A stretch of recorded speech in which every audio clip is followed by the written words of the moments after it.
ছাত্ৰ-ছাত্ৰীসকল আজি অষ্টম শ্ৰেণীৰ সমূহীয়া বছৰীয়া পৰীক্ষাত আহিব পৰা কিছুমান সম্ভাৱ্য মাল্টিপল চইচ কুৱেশ্যনৰ বিষয়ে আজি অলপ আলোচনা কৰিম। প্ৰথম প্ৰশ্নটো কৈছে 275 ডিগ্ৰী কোণটো এটা কি কোণ? অপশ্যন দিয়া আছে সৰল কোণ, সম্পূৰ্ণ কোণ, প্ৰবৃদ্ধ কোণ, স্থূল কোণ। 180 ডিগ্ৰী কোণটো সৰল কোণ বোলে। এইটো 275 ডিগ্ৰী কোণটো এটা সৰল কোণ নহয়। সম্পূৰ্ণ কোণ হ'বলৈ হ'লে 360 ডিগ্ৰী হ'ব লাগিব। 360 ডিগ্ৰী কোণটো সম্পূৰ্ণ কোণ বোলে। স্থূল কোণ বুলি ক'লে আমি 90 ডিগ্ৰীতকৈ ডাঙৰ কিন্তু 180 ডিগ্ৰীতকৈ সৰু কোণক আমি স্থূল কোণ বুলি কওঁ। প্ৰবৃদ্ধ কোণ হ'বলৈ হ'লে 180 ডিগ্ৰীতকৈ ডাঙৰ হ'ব লাগিব আৰু 360 ডিগ্ৰীতকৈ সৰু হ'ব লাগিব। এতিয়া আমাক কোণটো দিয়া আছে 275 ডিগ্ৰী। 275 ডিগ্ৰী কোণটো 180 ডিগ্ৰীতকৈ ডাঙৰ আৰু 360 ডিগ্ৰীতকৈ সৰু। গতিকে এইটো হ'ব এটা প্ৰবৃদ্ধ কোণ। C নম্বৰটো ইয়াৰ শুদ্ধ উত্তৰ। 11ৰ ঘনফল হ'ব। 11ৰ ঘনফল বুলি ক'লে হ'ব 11 পূৰণ 11 পূৰণ 11। তিনিটা যদি আমি 11 পূৰণ কৰোঁ 1331 পাম। গতিকে C নম্বৰটো ইয়াৰ শুদ্ধ উত্তৰ। এটা পঞ্চভুজৰ কৰ্ণৰ সংখ্যা কেইডাল? পঞ্চভুজৰ কৰ্ণৰ সংখ্যা হ'ব 5ডাল। গতিকে Cটো ইয়াৰ শুদ্ধ উত্তৰ। আমি 5ডাল পঞ্চভুজৰ কৰ্ণৰ সংখ্যা হ'ব 5ডাল। 4 নম্বৰ প্ৰশ্নটো দিছে আমাক √25 প্লাছ √16 মান। √25 মানে হ'ল 5 স্কোৱাৰ। তাৰমানে √25 মানে হ'ব 5 হ'ব। 25ৰ বৰ্গমূল হ'ব 5। আকৌ যদি √16 কৈছে √16 4 স্কোৱাৰ কৰিলে হ'ব 16। গতিকে √16ৰ বৰ্গমূল হ'ব 4। আমাৰ দুইটা যোগ যদি কৰোঁ √25 √16 5 4 হৈ গ'ল 9। গতিকে B নম্বৰটো ইয়াৰ শুদ্ধ উত্তৰ। 5 নম্বৰ প্ৰশ্নটো কৈছে 79ক বৰ্গ কৰিলে এককৰ ঘৰত থকা অংকটো হ'ব। 79ৰ একৰ ঘৰত আছে 9 আছে। গতিকে আমি যদি 9টোক বৰ্গ কৰি চাওঁ 9 পূৰণ 9 81 হ'ব। 81 একৰ ঘৰত আছে 1। গতিকে 79ক বৰ্গ কৰিলে একৰ ঘৰত থাকিব 1 থাকিব। গতিকে Bটো ইয়াৰ শুদ্ধ উত্তৰ। 6 নম্বৰ প্ৰশ্নটো কৈছে এটা অষ্টভুজৰ অন্তঃকোণৰ সমষ্টি। আমাৰ বহিভুজৰ অন্তঃকোণৰ সমষ্টি উলিওৱা সূত্ৰটো আছিলে 2n - 4 × 90 ডিগ্ৰী। আমাক কৈছে অষ্টভুজ মানে হ'ল nৰ সংখ্যা 8 হ'ব। 8ডাল বাহু থাকিলে আমি বহুভুজটো অষ্টভুজ বুলি কওঁ। এতিয়া nৰ মান আমি 8টো বহাই দিম। 2 × 16 - 4 পূৰণ 90। 16ৰ পৰা 4 বিয়োগ কৰিলে হ'ব 12 পূৰণ 90। 12 লগত 90 গুণ কৰিলে 1080 ডিগ্ৰী হ'ব। গতিকে C নম্বৰটো ইয়াৰ শুদ্ধ উত্তৰ। তাৰপিছত কৈছে এটা পেণ্টৰ ছপা মূল্য 1400 টকা। দোকানীয়ে 10% ৰেহাই দিলে মুঠ ৰেহাই হ'ব। 10% ৰেহাই মানে হ'ল 100 টকাত ৰেহাই 10 টকা। 10% ৰেহাই মানে 100 টকাত ৰেহাই 10 টকা। গতিকে 1400 টকাত ৰেহাই হ'ব 100/10 পূৰণ 1400। আমি যদি দুটা শূন্য কাটি দিলোঁ এই দুটা শূন্য কাটি দিলোঁ থাকিলে 10 পূৰণ 14 সমান 140 টকা। গতিকে 1400 টকাত ৰেহাই হৈ যাব 140 টকা হ'ব। এই নম্বৰটো ইয়াৰ শুদ্ধ উত্তৰ। তাৰপিছত কৈছে আমাক 8 নম্বৰ প্ৰশ্নটো কৈছে এটা ঘড়ী 200 টকাত কিনি আনি 300 টকাত বিক্ৰী কৰিলে শতকৰা লাভ হ'ব। কিনি আনিছিলে 200 টকাত বিকিলে 300 টকাত। গতিকে লাভ হৈছে। লাভ কিমান হ'ব? আমি 300 টকাৰ পৰা 200 টকাটো বিক্ৰী কৰি চাওঁ। আমি এইটো হ'ল বিক্ৰী দাম, এইটো হ'ল কিনা দাম। বিক্ৰী দামৰ পৰা আমি কিনা দাম বিয়োগ কৰিলোঁ। 300 টকাৰ পৰা 200 বিয়োগ কৰিলে হ'ব 100 টকা লাভ হ'ব। এতিয়া কিনি আনিছিলে ঘড়ীটো 200 টকাত। 200 টকাত লাভ হৈছে 100 টকা। 200 টকাত লাভ হৈছে 100 টকা। গতিকে শতকৰা লাভ হ'ব। শতকৰা লাভ উলিয়াবলৈ হ'লে আমি ইয়াৰ লগত 100%টো পূৰণ কৰিব লাগিব। আমি যদি কৰোঁ এতিয়া 100 লগত যদি কটাকটি কৰিলে হ'ব 100ক 2 বাৰ দিলে 200 হৈ যাব। 2 যদি 1 কাটো 50 হ'ব গতিকে ইয়াৰ উত্তৰটো হ'ব 50%। ইয়াৰ আনসাৰটো হ'ব বি। 9 নম্বৰ প্ৰশ্নটো কৈছে 1000ৰ ঘনমূলৰ মান। আমি জানো যে 1000 মানে হ'ব 10 পূৰণ 10 পূৰণ 10 10 টু দি পাৱাৰ 3 গতিকে 1000ৰ ঘনমূল হ'ব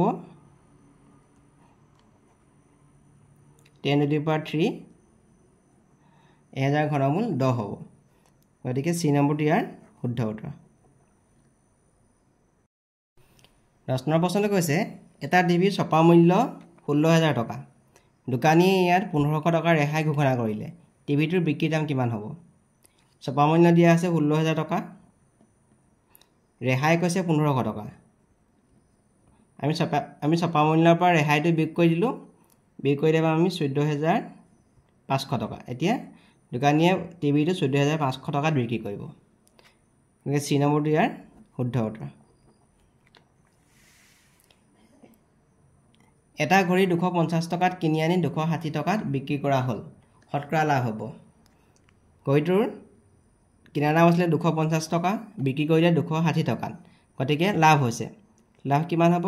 260 টকাৰ পৰা আমি 250 টকা বিয়োগ কৰিলোঁ, 10 টকা লাভ হৈছে। লাভটো সদায় কিনাৰ দামৰ ওপৰত হ'ব। 250 টকাত লাভ হ'ব 10 টকা, 250 টকাত লাভ 10 টকা হ'ল। গতিকে শতকৰা লাভ উলিয়াবলৈ আমি ইয়াৰ লগত 100%টো পূৰণ কৰিব লাগিব। যদি আমি এইটো পূৰণ কৰোঁ 10 লগত যদি 100টো পূৰণ কৰোঁ, 10 লগত 100 পূৰণ কৰিলে হৈ গ'ল 1000,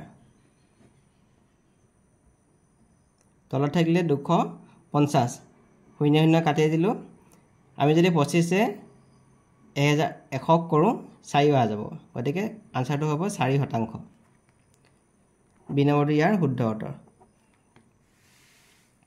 তলৰ কোনটো এটা পূৰ্ণবৰ্গ সংখ্যা? 8000, 2500,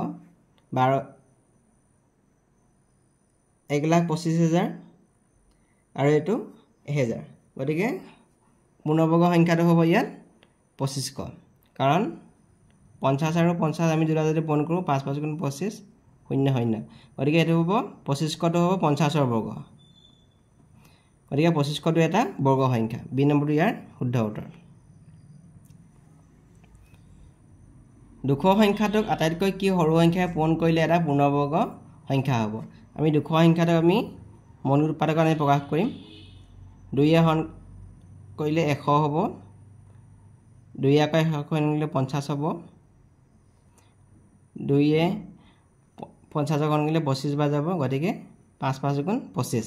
তেনে 200 মানে আমি পালোঁ 2 পূৰণ 2 পূৰণ 2, 5 পূৰণ 5। এতিয়া ইয়াত 2 দুটা আছে, 2টো বৰ্গ হৈ আছে, এটা 2 অকলে আছে। ইয়াত চাওঁ আমি 5 দুটা 5টো বৰ্গ হৈ আছে, অকল 2 এটা ইয়াত অকল হৈ আছে, বাকী গোটেইকেইটা সংখ্যা ইয়াত বৰ্গ সংখ্যা হৈ আছে। ইয়াৰ লগত যদি মই 2 এটা পূৰণ কৰি দিওঁ এইটো এটা বৰ্গ সংখ্যা হৈ যাব গতিকে 200 লগত মই পূৰণ কৰিব লাগিব 2। 200 লগত যদি মই এটা 2 পূৰণ কৰোঁ ইয়াত থাকিব 2 স্কোৱাৰ। এতিয়া এই 2টোৰ লগত আৰু এটা 2 পূৰণ কৰি দিলোঁ, 2 square into 2 square into 5 square, এইটো বৰ্গ সংখ্যা হৈ যাব। তাৰমানে 200 লগত আমি পূৰণ কৰিব লাগিব 2। সি নম্বৰটো ইয়াৰ শুদ্ধ উত্তৰ হ'ব। Please subscribe and share my videos. 14 প্ৰশ্নটো কৈছে তলৰ কোনটো এতিয়া পাইথাগোৰীয় তীৰ্থ হ'ব? এটা অপশ্যন দিয়া আছে ABCD। আমি যদি চি নম্বৰ অপশ্যনটো চাওঁ, আমি 10ক বৰ্গ কৰিলে 10 পূৰণ 10 সমান 100 হ'ব। আমি যদি 24ক বৰ্গ কৰোঁ 24 পূৰণ 24 576 হ'ব। আকৌ যদি 26ক বৰ্গ কৰোঁ 26 পূৰণ 26 676 হ'ব। এতিয়া আমি চাওঁ 10 square plus 24 square is equal to 100 plus 576 is equal to 676। 676 মানে হ'ল 26ৰ বৰ্গ গতিকে 10 square plus 24 square is equal to 26 square এইটো এটা পাইথাগোৰাছ ত্ৰিতয় হ'ব 10 24 আৰু 26 এটা পাইথাগোৰাছ ত্ৰিতয় হ'ব এটা চি নম্বৰটো ইয়াৰ শুদ্ধ উত্তৰ 15 প্ৰশ্ন এটা মোনাত 6টা ৰঙা বল আৰু 5টা নীলা বল আছে যদি মোনাটোৰ পৰা এটা বল উলিয়াই অনা হয় তেন্তে বলটো নীলা হোৱাৰ সম্ভাৱিতা হ'ব ইয়াত মুঠ বল আছে 6 আৰু 5 তাৰ মানে 11টা মুঠ বল আছে 6 আৰু 5 11টা মুঠ ইয়াত বল আছে ইয়াত কৈছে কি নীলা বল আছে 5টা আমাক কৈছে কি যদি বলটো কোনোবা এটা বল উলিয়াই অনা হয় সেই বলটো নীলা হোৱাৰ সম্ভাৱিতা কিমান হ'ব মুঠ বল আছে 11টা আৰু মুঠ নীলা বল আছে 5টা গতিকে যিটো বল উলিয়াই অনা হৈছে মোনাটোৰ পৰা সেই বলটো নীলা হোৱাৰ সম্ভাৱিতা হ'ব 5/11 মানে 11/5 চি নম্বৰটো ইয়াৰ শুদ্ধ উত্তৰ হ'ব যদি আমাক ক'লে হ'লে ৰঙা বলটো ৰঙা হোৱাৰ সম্ভাৱিতা কিমান ৰঙা সম্ভাৱিতা হ'লহেঁতেন 6/11 হ'ব 11/6 হ'লহেঁতেন বলটো ৰঙা হোৱাৰ সম্ভাৱিতা তলৰ কোনটো এটা চলযুক্ত একমাত্ৰাৰ সমীকৰণ আমি যদি সমীকৰণকেইটা চাওঁ ইয়াত বৰ্গগুণন কৰিলে x স্কোৱাৰ হৈ যাব গতিকে এইটো দ্বিঘাত সমীকৰণ হৈ যাব এইটো দ্বিঘাত সমীকৰণ হ'ব আমি যদি চি নম্বৰটো চাওঁ এইটো এটা একমাত্ৰাৰ সমীকৰণ হ'ব এটা চলযুক্ত একমাত্ৰাৰ সমীকৰণ হ'ব গতিকে চি নম্বৰটো ইয়াৰ শুদ্ধ উত্তৰ 17 প্ৰশ্ন 8x minus 20/7 is equal to 4x or বীজ হ'ব আমি 4x টো যদি পক্ষান্তৰ কৰোঁ এইটো মাইনাছ হৈ আহিব minus 20/7 আমি পক্ষান্তৰ কৰিলে এইটো প্লাছ হৈ যাব কাৰণ ইয়াত মাইনাছ চিন আছে গতিকে পক্ষান্তৰ কৰিলে এইটো প্লাছ হৈ যাব 8x is equal to 4x টো পক্ষান্তৰ কৰিলে হ'ব -4x আৰু 20/7 টোক আমি পক্ষান্তৰ কৰিলে হ'ব +20/7 8x ৰ পৰা 4x গ'লে হ'ব 4x আৰু এইটো 20/7 এই 4 যদি আমি 20 কাটো 4 5 গুণ 20 গতিকে x ৰ মানটো হ'ব 5/7 গতিকে বি নম্বৰটো ইয়াৰ শুদ্ধ উত্তৰ হ'ব